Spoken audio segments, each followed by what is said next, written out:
Welcome back, students. Once again, we meet after a long time. Let's see today, ninth standard mathematics, a very important chapter, circles. We'll browse through some of the important concepts in that chapter. Let's see.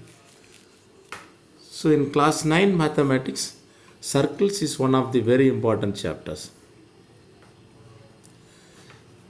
When we see these important properties and theorems related to circle, it's very important to note that the properties of the circles and the terminologies.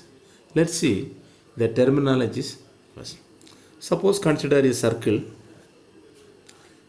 the center. Every circle has a center, and we know very well center of the circle lies inside the circle. And when we talk about the circle, the very first term comes to our mind is center and then the radius. Yes, of course, radius is the line segment joining the center to any point on the circle. This is radius. And this length of radius and the diameter is one of the chords. And what is a chord? Chord is nothing but it's a line segment joining any 2 points of a circle. Suppose if you see one point here, say A, and another one point here on the circle B, then if we join these 2 points, we get a line segment. And this line segment we call that chord. So the chord is the line segment joining any 2 points of the circle. The end points of a chord are on the circle. Suppose if we happen to get the chord passing through the center, say suppose P is a point on the circle and we get this diameter. If the chord of the circle passes through the center, we call that diameter. Yes. In what way the diameter and radius are related?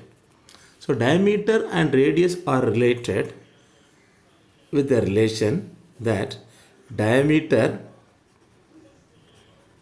of a circle is equal to 2 times that of its radius. Yes. The double of the radius is equal to its diameter. And also we have some more important concepts. Suppose, see the circle, the region is like this, the region of the circle, and it may be having some parts. If the circle is parted or divided into different parts, and if a part is made of one radius and another one radius and the part of the circle, and this part of the circle we call it is arc. Suppose a arc AB makes a part along with the radius of the circle, and this region we call that it is sector of a circle. Suppose if the circle is parted by a chord, say, so PQ is any chord of the circle like this, and then the whole circle gets divided into 2 parts.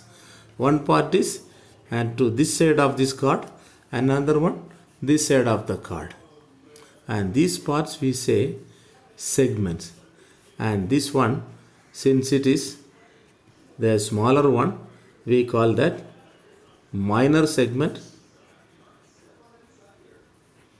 and this side, the part of the circle, when it is divided by a chord, contains the center we call major segment.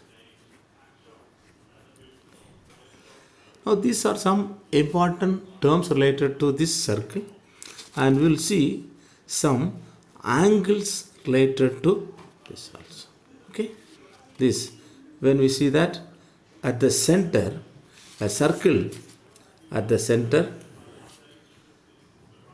say O, if the complete angle is 360 degree. The complete angle 360 degree, and if you see a sector makes some angles at the center. Say we call that angle with the theta, maybe different angles. As the theta increases, the sector area also increases, and to the maximum it may come up to 360 degrees. When we see that this part of the circle, say arc, say it is AB arc, if the arc contains,